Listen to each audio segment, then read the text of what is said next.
10 years ago I thought I had the perfect life. Upper six-figure job, beautiful wife, clean house, 2 new cars, and a child on the way. My job made me happy and I was good at it, and the stability was great. My wife loved me for me and ignored my flaws as I tried to perfect them. In return, I adored her and we seemed to be the perfect couple. People would always compliment us and talk about how envious they were of our relationship and everything. It kept getting better. I kept getting promotions. The kids, now 3, were born, and we eventually moved from an ordinary house to an incredibly nice one. My wife was doing very well in her career optometrist, and we took fun vacations every year. Again, I thought I had it made. I don't know how this would have prompted it, but in early 2015, I bought her a Tesla for her birthday. She hadn't gotten a new car since 2008, and I kept getting new cars. Therefore, I surprised her. She loved it, loved me, and I remember spending that entire day just taking rides in it and figuring out how all of the gadgets and icons worked. It was complete downhill from there. I don't know how that would have triggered anything, but in the months following, she became increasingly distant from not only me, but our children. My oldest 10, female in particular, felt hurt by this and would often try to ensue conversations with her mother in order to get her talking. Some days this would work and she would be pleasant, others it would have the opposite effect. The first time I suspected that I was no longer her man of choice was in July 2016 when I noticed she was no longer going to yoga classes, but telling me she was. We were on the same phone plan, and part of that plan was we could see our locations of our phones. I was routinely browsing the app one day and noticed she appeared to be at someone's house, since she had been irrationally angry that day prior to leaving. I didn't question her about it when she got home from yoga. Instead, I chose to closely observe where she went during her yoga times. It would always seem to end up at the same house, a well-off neighborhood probably a step above ours a little north of town. I was getting ready to confront her when I noticed that she had been returning to yoga again. During this period, she became incredibly distant and hormonal. My entire family had noticed this behavior going on for over a year now, but I had had enough. I sat her down and asked her what was going on. She gave me the cold shoulder, and when I questioned her about the yoga locations, she accused me of stalking, invading privacy, and being a great dick. That's when I asked her, "Are you cheating on me?" Of course, the answer was no. What followed in the weeks to come was distrust, hatred, and plain anger towards me. It was clear she knew I had caught on, and was now trying to play the "I can't believe you'd think this" victim card. But I knew. I saw through it all. When she finally admitted she had seen and slept with another man, that's when I made my mistake. I forgave her. She told me she loved me, she loved our family, and in that moment, I believed her. I thought she could change. I was wrong. We tried marriage therapy. We tried taking adult days. It seemed to work. We were happy, and she was genuinely having fun, and it seemed like I had the old her back. I was relieved. This allowed me to pour more time into my kids and my work, and have less stress overall. My business trip to San Diego, I live on the East Coast, USA, was cut short when my colleague fell ill, and our clients insisted that we reschedule. It was a hassle, but we caught the next flight out and returned home. I'm not sure why I didn't tell her I was coming home, but I just didn't. Maybe I wanted it to be a surprise. The only surprise I received when I pulled into the driveway was seeing a Ford SUV in my garage, and finding not one, but 2 men in my bed, with my wife. This all happened yesterday. I'm finally putting it into words. My wife started babbling when it happened, desperately trying to explain. I heard none of it. I walked out of my room, went to the basement, and poured myself a drink. I could hear the men upstairs leaving, and when I returned upstairs, it was my wife sitting there, clothed, with a sad smile on her face. She started talking, but I wouldn't have it. I told her to get out. I told her to get out of my house. I informed her that I'd get her stuff to her by the end of the week. She tried to pull the "what about the kids" bullshit, but I was just done. I'm sad, but not for her. I'm sad for my kids, and I'm sad for whatever poor soul she meets next. I will fight hard for my kids, but my biggest fear is losing them. I know the court will rule incredibly in favor of mothers. I hope they realize that I've spent the last 3 years doing my best to mend a broken marriage for my family, and nothing has worked. I told my kids this morning. They asked why Mom didn't spend the night last night. I didn't make them go to school today. They're all upstairs together. This whole situation is terrible for everyone involved, and it could have been completely preventable. I don't pity my wife. I hope that she has one label for the rest of her life: cheater. I want it to follow her. I want people to know she is a prominent optometrist in our area. This could very well hurt her business if word spreads, which it very well may. Thank you all for listening. If you have undergone something similar, I'd love to chat. I'm not looking forward to the confrontation. Blindsided my wife with divorce papers after I found out she was cheating. My wife, 29 of 7 years, had cheated on me with one of her longtime friends in mid-July. I discovered text messages back and forth between them after getting suspicious and finally checking her phone. The texts I read were from a day after D-Day, about how good their sex was. I love you, and even discussing a mild fight we had where she recounted things I said and they both laughed about it. I tried to explain that we may be entering a new stage of marriage where we are comfortable and complacent.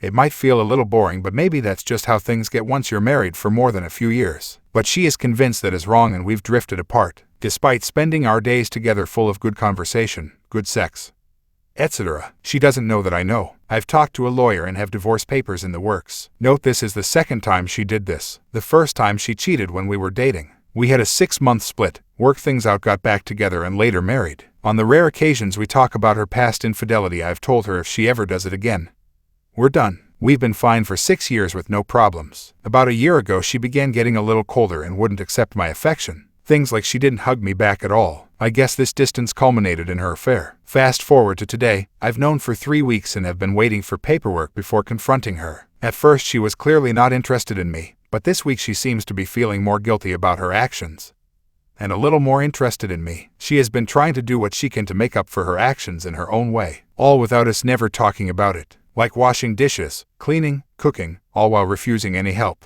It's like she is punishing herself. In my mind she has completely betrayed me and I can no longer trust her. She has caused me such pain and cannot possibly love me if she is able to do all that. Financially we have been okay but struggled a bit because she doesn't want to work. She is finally working for a year but it's a min-wage part-time job and barely covers her bills. I feel like I have to pull all the weight and she is not really my equal. At the same time I still care about her, value the life we built, and will worry about what will happen to her. I think she could easily fall into a deep depression. There is really only one way forward and that is divorce, but I am worried about how she will take it and it will be hard to resist taking her back. I almost wish she would happily leave with her new person. I know I have to divorce her, but not looking forward to the heartbreak, loneliness, and whatever else I can't even predict. How do I do this? I think I screwed up, or the cake. My cheating wife said I would never leave her, so I served her the next day. I, 32 male, have been married to my wife, 30 female, for 5 years.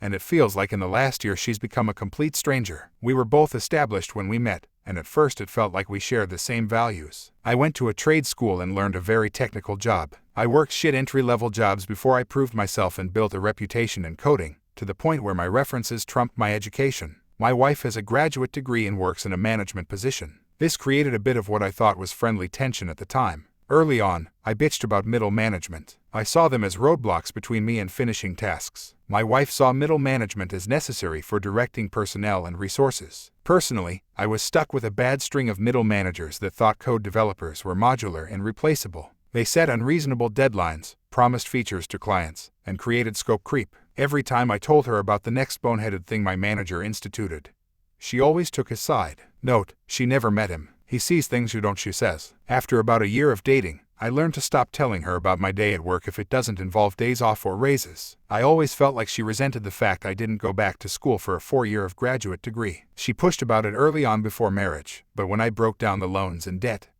she dropped it. She was relatively debt-free when we married, as was I. As I said, we were pretty close in earning power as well. About 2 years ago, I started working for a company that had an owner that talked to me directly. He saw value in me and my potential. I now make 50% more than my wife, and my manager is a guy that works well with me. While not a technical lead, he embodies what a Scrum Master should be. I would say he knows how to stay out of my way, but that makes it sound adversarial. He's a great supervisor. The first 4 years of marriage went great, overall. I didn't complain about manager's form work and she didn't push me to dump thousands into a piece of paper and debt. We had fun, went on date nights several times a month, shared hobbies, cooked together, read books together and watched movies together. When the first lockdown hit, we both worked from home. Our house is really nice, with 3 spare bedrooms for if we eventually had kids. One was already converted into an office for me, and when lockdown started, we converted the second one into an office for her. We both telecommuted, but we both had very different philosophies about it. I would get up, make breakfast, shower, shave, dress in a suit, then walk into my home office. I hate suits and ties, by the way, but it does put me in the mental state of okay, this is work time. My wife, however, rolls out of bed, eats breakfast, brushes her teeth, puts on a t-shirt and sweatpants and goes into her office with the iPad to play Candy Crush between emails. I guess I see it as work from home and she sees it as work from home. I digress. It's the weirdest thing how proximity can create distance. She has several meetings a day, and I can tell because she keeps her door wide open and I can hear them. I have one meeting a day, a scrum, and it's short. I close my door for mine. 5 months ago she said she felt insulted that I close my door for the daily scrum. I explained that it's for peace and to keep my mind focused on work. She said she felt like I was hiding something. I tried to keep up our hobbies together, but she brushed it off as we see each other all day as is. I should have pressed, but I didn't. I treated the lockdown as temporary, and maybe I shouldn't have. It got really bad when her company instituted a partial office reopening. She jumped at the chance to be part of the 50% of the company back in a rearranged office to allow social distancing. I don't blame her. I miss working at the office too, but my company hasn't opened up the offices yet.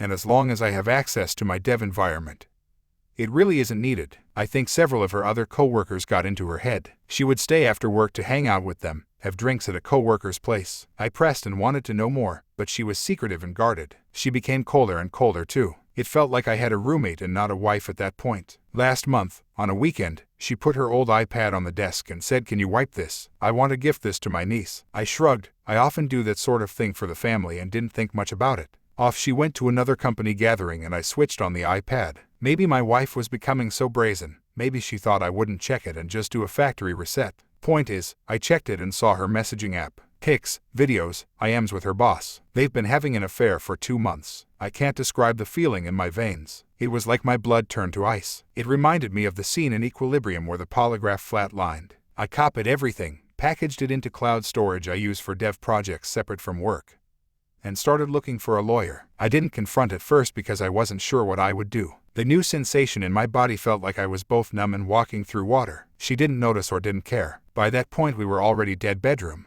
We were really in the roommate stage, I guess. I contacted a lawyer and he wanted to keep investigating and me to keep my mouth shut. He suggested I get a private investigator, and suggested a good one. For the last 4 weeks we were gathering evidence and he was preparing the filing for divorce. Be patient, he kept telling me. And my ice-filled veins and her indifference made it easy at first. Yesterday, my lawyer told me he had the filing almost ready. Our state is at fault, and the PI got photos, video, plus the texts. It was pretty much a slam dunk. Then, last night, I don't know what happened to me, but the ice turned to fire. She came home, late of course, and I don't even remember what she said to me.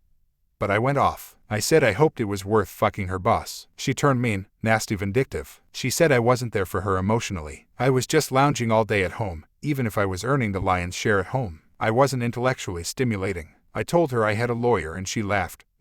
She said my bluff was pathetic. There was no way I was leaving her. That even if I divorced her, she would get half my paycheck. If I stayed with her, at least I would get to occasionally have sex, so I shouldn't mess this up. She was a different person. I said to her that's not a marriage. She laughed. Again. Honey, this is the 21st century. A woman can have her cake and eat it too. She laughed again and she went to bed. I emailed my boss and said I needed a week off to handle a family issue. He of course granted it. I slept on the couch in my office. This morning, she left as I was getting dressed, and only said don't wait up. I went to my lawyer's office and he said he had the papers ready. He had a process server with him and asked how I wanted the papers served. I told him. My lawyer, bless him, laughed and said you better not. I've had so many people want to do accusacy or revenge serving and I always talk them out of it. Judges don't have a sense of humor. He told me how this could cost me alimony or assets. I didn't care. Her words burned me. I wanted her burned back. The lawyer did his best to keep telling me not to, but he relented when he saw how serious I was about this. The process server, he heard my idea. He laughed as well and said you're my hero. I had to special order something, with a rush cost. Sent the process server to pick it up,